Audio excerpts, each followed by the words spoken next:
What's up, everybody? I'm Blessed and Free. Welcome back to another episode of DOC TV. So if you guys are tuning in for the first time on this channel, I like to talk about prison, jail, crime, corruption, everything that goes on in between all of that. And today I have a special guest for you. I know I've always wanted to know, what it would be like for a female work in a high security maximum prison. For the people tuning in that don't know who you are, why don't you go ahead and just introduce yourself? Tell them who you are and where you're from. Yeah, my name is Desiree. I am from Ohio, and I obviously worked at a men's maximum security prison, and I've worked at two other prisons on top of that. When did the thought come into your head, I think I want to go work in a maximum security men's prison? Never. It never came across my head.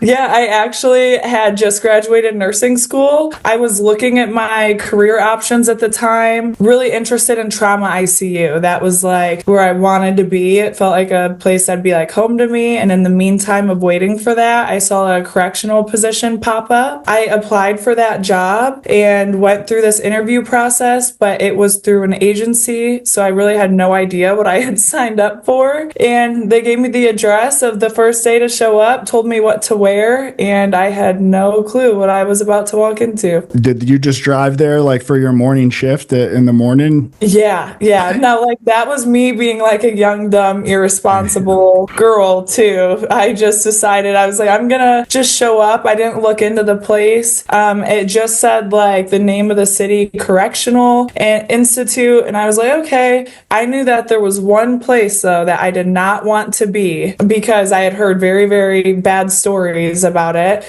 especially as a female, knowing it was men's max. I was no, thank you. Yeah.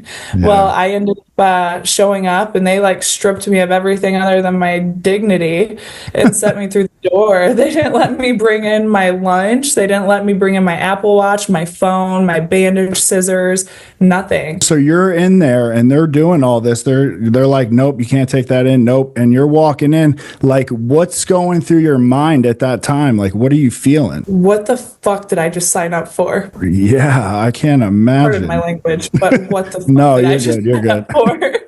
All right. So what's the next steps? I waited, but once I got through all the security, I waited for someone to come up so that they could escort me through the yard. And I was kind of I was thinking, what am I going to eat today? What am I walking into? There were so many things. How am I supposed to communicate?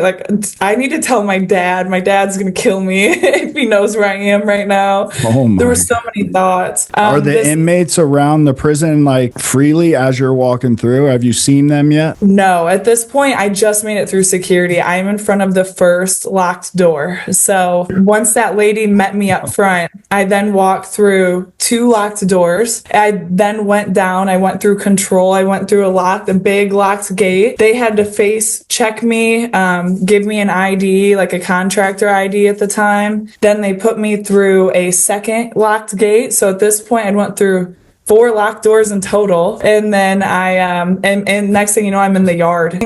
Strategic about how the movement goes in the yard, so people aren't it's really controlled movement. Very controlled, yeah. So they were in one of their movements coming from Chow at the time. And I was just I was shaking. I was oh, no. And I walked into the infirmary and I said, oh, well, thank God I'm not at that one prison. And the pill call officer looks at me. He goes, honey, you're here. I was oh, shit. Oh, so this was the prison you had heard rumors about not wanting to go to? Yeah, they said, I heard that is not a good prison to be at. They actually used to carry death row. There was a riot that had occurred that eliminated death row out of the facility. It was, yeah. Just to clarify for the people watching, so you can't say the prison you worked at just for security purposes and stuff. What state is this prison in? Prison is in Ohio. And this is a federal prison, right? Correct. Okay. Yeah. And is it a USP? Do you know what level it was? It was level 3 now at this time, because I'm sorry. level 4 because its death row had just gotten taken away, so they were in the process of downgrading to level 3. So these inmates that you're seeing walking around, like these are killers, these are rapists, these are high drug traffickers, stuff like that, right? Yeah, so actually a little misconception of all of that. So the level of where you are in prison is based off of how you behave. So we had some people getting out of prison in 2 years, but when they were in prison, like level 1, level 2, that's more the dormitory style. They have 240 inmates to 2 COs there, whereas in maximum security, they have 2 COs to 120 inmates. It's higher level security. Everyone is locked down a lot more. They have their own cells with just a bunkie. So yes, we did have some very scary people in there that were serving multiple life sentences. We had some people in there for, aggravated burglary that was getting out in like 2-3 years too. So do you remember like what was the most like infamous inmate? Like, did you ever meet somebody that just made your skin crawl or have any crazy experiences? Oh yeah. So have you heard the term chomo before? Yes. Okay. You can tell. You just get it. Your skin just crawls. You feel like you're not lying. No, yeah, you can tell who is definitely there for those purposes, and alongside with like obviously the other inmates are able to tell as well. But yeah, there's some very creepy people, but the one that really threw me the most off was he was a very, very large man, probably pushing 6'7". I'd say at least 260, 275, like dry weight. Beast of a man, but the respect he had from all the inmates was insane, and the respect he gave us was absolutely insane. I later found out because he always was like, Nurse Knight, because we go by last names in the prison. He's always like, Nurse Knight, like, is anyone messing with you that I need to know of? I'm like, no, I'm all right. Like, we're all good. Which we can get in later on, like how some of that stuff actually, like a lot of the inmates having your respect is huge in there. How would you earn their respect? Just being respectful in return. Like you would be surprised of the attitudes in there. Yeah, people are just like, they all act like they're mad to be alive. Yeah, and I know you got to be harsh in prison. Like you can't sit there and make friends of everybody because there are sometimes ulterior motives behind it. But at the same time, like they're living their life and that's like where they're stuck right now at the moment. So like I was always respectful to people. If they had a headache and needed some ibuprofen, I'd be like, lay down in your cell, like do the things to get rid of the headache. I'll walk back to the pod and I'll bring it back later. But if I come back and you're like, messing around with all the boys, I don't think you really need ibuprofen. You're probably trying to sell it, and I'd make that and take it right there in front of me and everything. So like I wasn't a jerk for no reason. Everybody I think that would talk to you though would have a motive. So it's like you never really know their true intentions because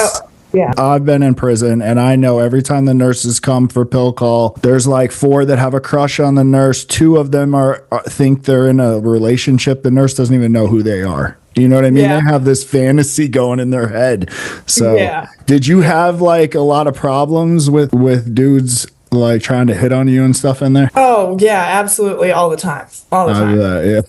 Any female though, like it's not like I mean that in the most humble way possible. I definitely don't think I was like any better looking than anyone in there. I think any female that would have walked in there would have gotten hooted and hollered at. Was there ever a time that somebody pushed the line? Like, no, normally verbally, I kind of checked where my boundary was with it. And I did that right off the check. So like right when I went in there, obviously as a new nurse, I had to come in there a little harsh. 1, I'm young. 2, I'm a female. I never went in with makeup. I always had my hair pulled up. I always had bigger, oversized clothes, was layered. But people would always make inappropriate comments and I would set it straight right there. Like, hey, watch your mouth. This is what I'm here for. And then normally after that works though. It does. Because once I've seen it happen, so I know. Yeah. Yeah, they shut up because once they know somebody's going to talk back and be on their level with them, like they're not going to bother you anymore. They're going to respect that. So you did Yeah. right. Like I'm sure they told you. So when you got hired there, were people putting you up on game on like the different mind games that inmates or the manipulation and stuff like that? Yeah. And if we're being honest, like the staff actually was having a bet on how long I would last. Really? They were like, "Oh, I bet she's out of here in like Like 2 the weeks." medical staff within the facility? Yeah, the medical staff and the pill call officers, like the officers that worked Damn, that's kind of fucked up. No? It was, yeah, and the Well, kind that's of motivation. yeah, it was, yeah, because I'm one Yeah. of those people. I'm like, tell me I can't do something, and like I'm not like this ditzy little blonde that like Right. maybe people initially get when they look at me. They put me in segregation my first 2 weeks there, and that was my unit that I covered. And segregation, that's where they put the Damn. worst. So Do they do that on purpose to try to break people off the bat because they just don't want to bring you along and then break you like 6 months later? yeah, that's what I was thinking is like Yeah. seeing how long I would last. And not to mention, too, like the first week I was there, one of the nurses got walked out because she was sneaking Suboxone in.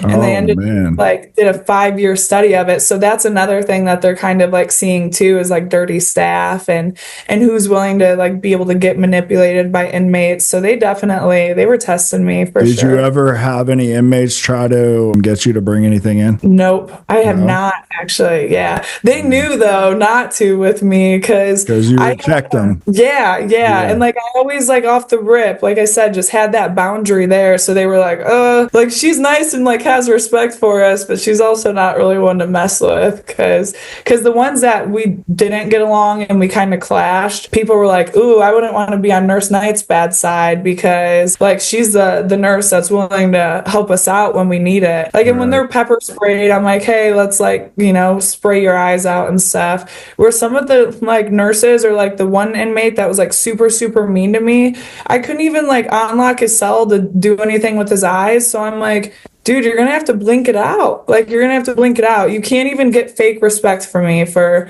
30 minutes for me to help you right now. So Working in a prison in the medical department of it and seeing that whole aspect of it, how would you say in a prison is the medical department? Like, do you think that they like do a good job? Do you think that this is prison, fuck them, they're in here, like they're not? Yeah. How is that? Like, was that a shock or was anything like? yeah. I would think so.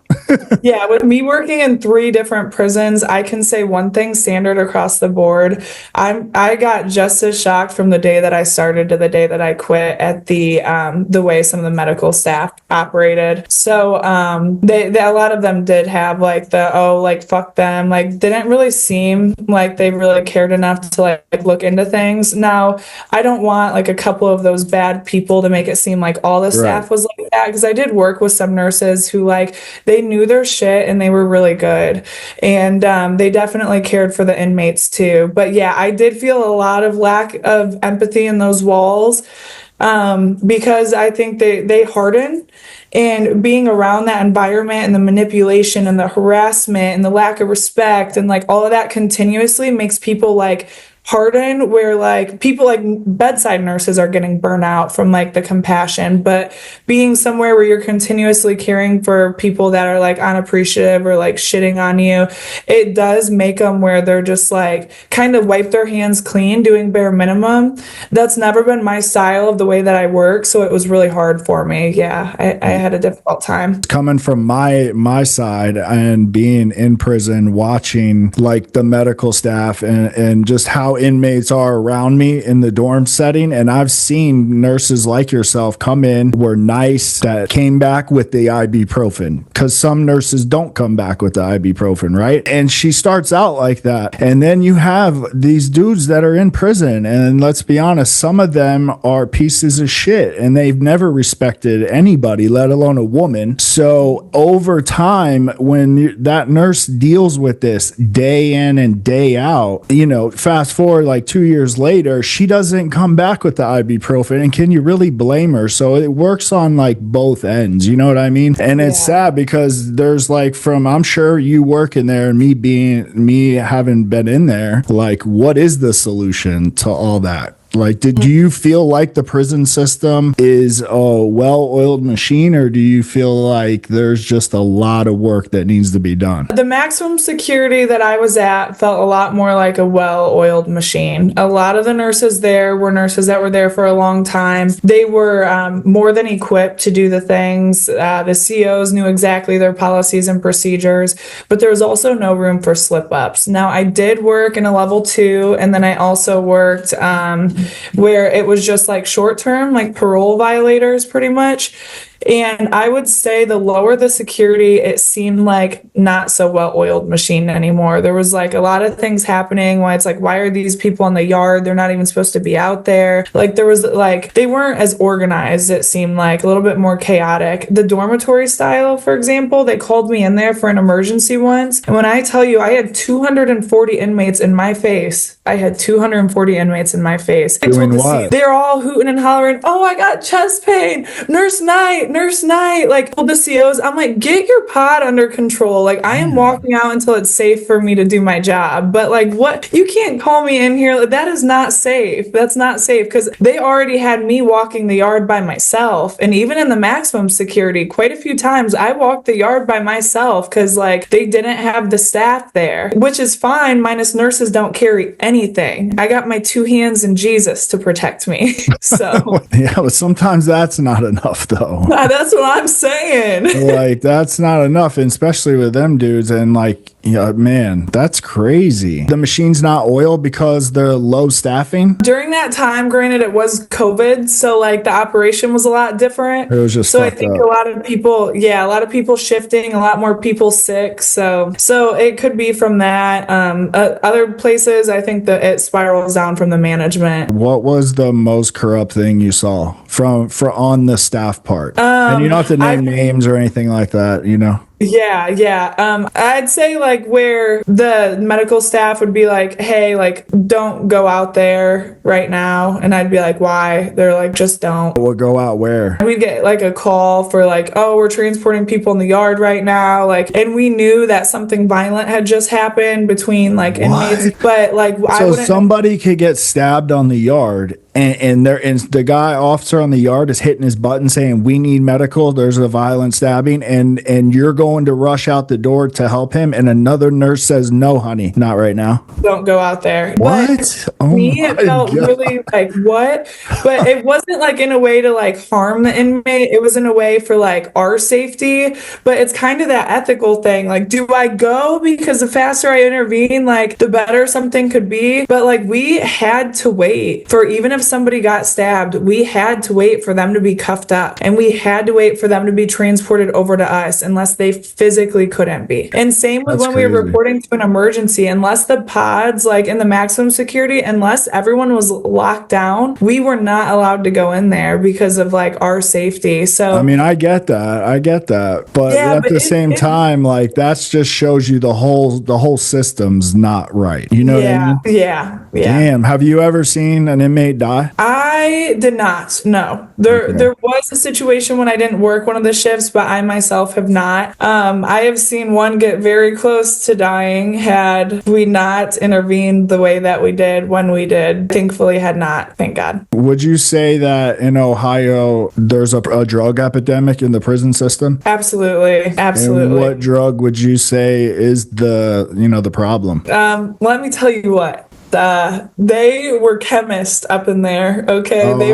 They were coming up with some of the craziest things. So we had, some of them would somehow get a hold of cigarettes soaked in embalming fluid. Yep. Other ones would have like tune, like obviously your basic, like your fentanyl and things like that. There'd be paper Paper dope. Yep. This paper dope originated from a K2, which is a synthetic marijuana, and that was flooding the prison system, and they started busting that a lot, the makers out on the street. So there was no more K2 wasn't abundant. Then they figured if they mix, sometimes it's Raid and embalming fluid together, and I don't know how they do it, but they get it on paper and then they hit it and they go, like, literally I've seen dudes swimming in their throw up on the floor for 20 minutes and they think they're, Michael Phelps and winning the gold medal. It's crazy. It is. And what's even worse is Narcan or nothing works for it. And that's what was scary, is a lot of the things they were doing, they'd be so out of their mind, and we'd have to obviously make sure everyone was safe. But like you said, they're Michael Phelps swimming. They have no idea what's going on. Yeah, I've had a guy that was fighting 25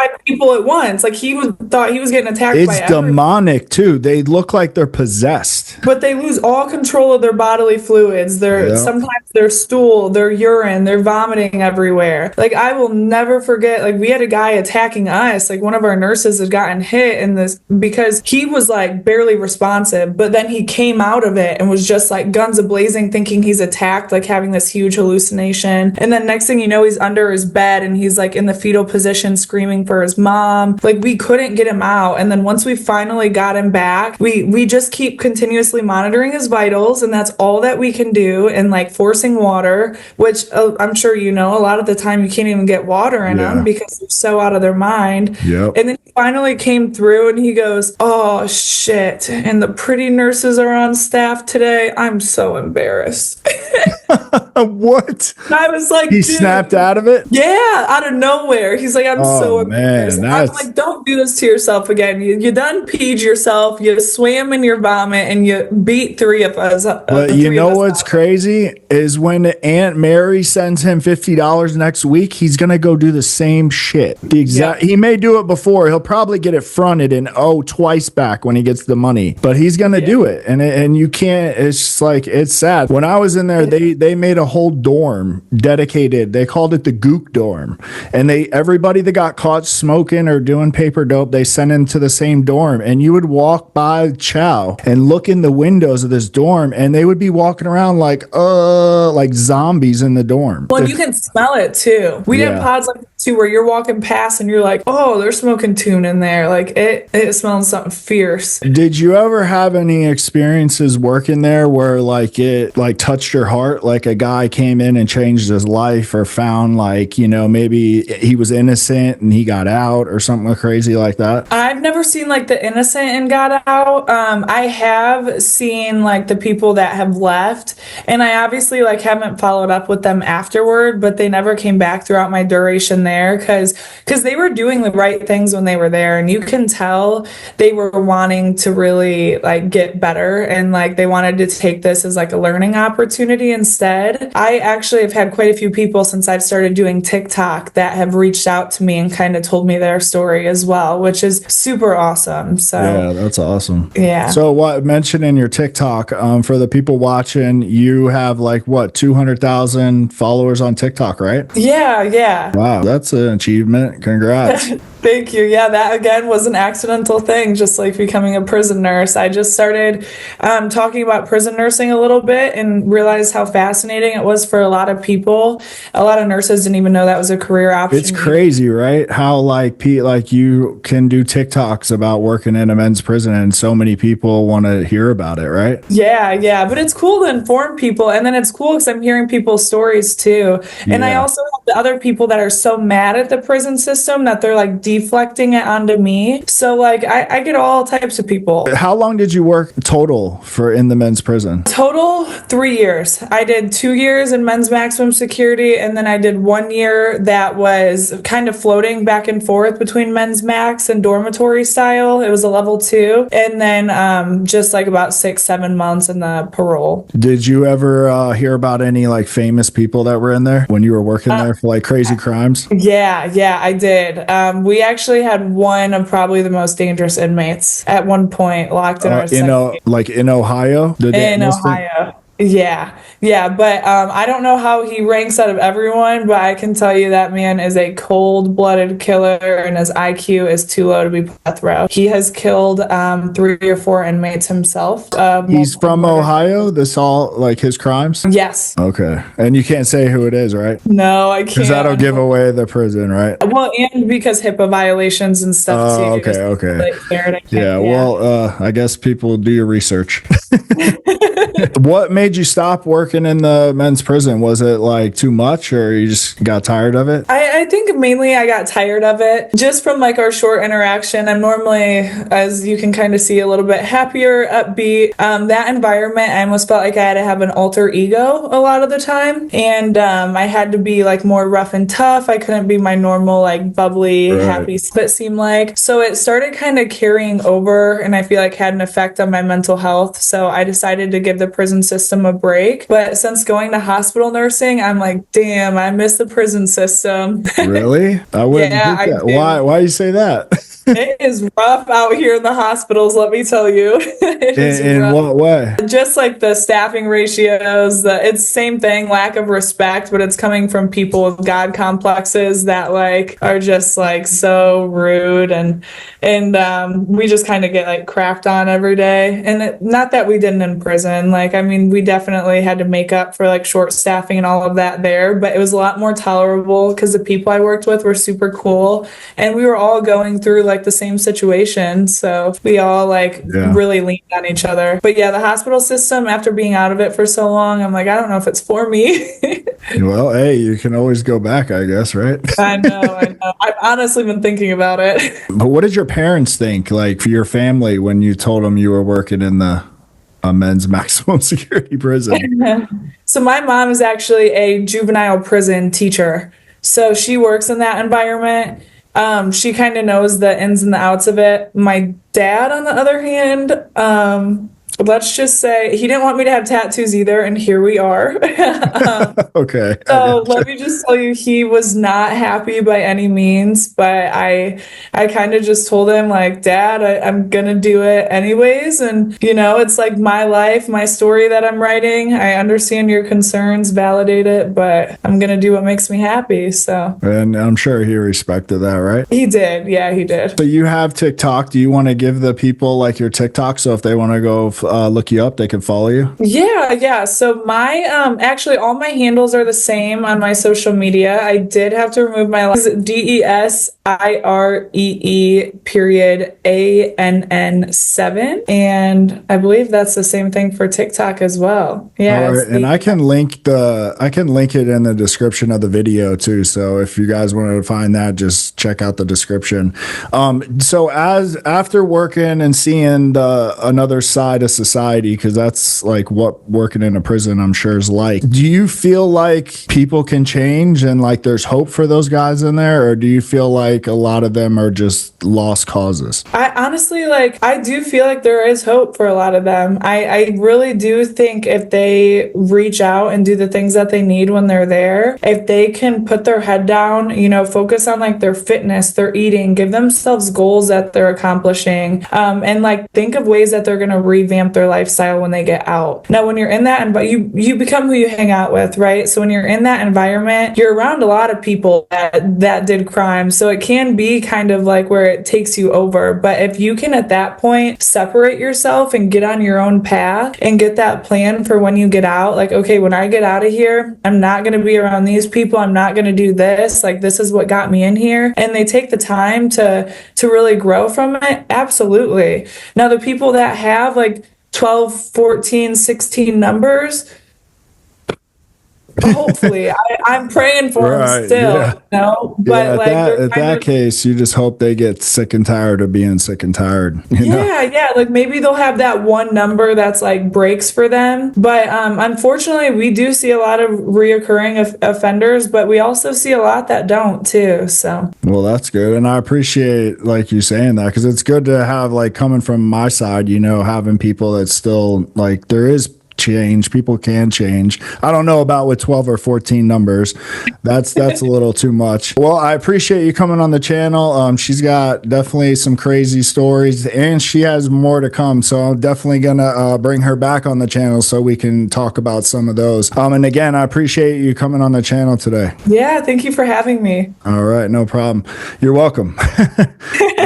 If you're new and you're tuning in, this is the kind of stuff I talk about on this channel. Different experiences, different paths people go down in life. But the biggest thing I talk about is change. So if you like that type of content, do me a favor, hit that subscribe button and turn your post notifications on so every time I do drop an episode, you can hear it first. And with that, it's DOC TV, and I'm out.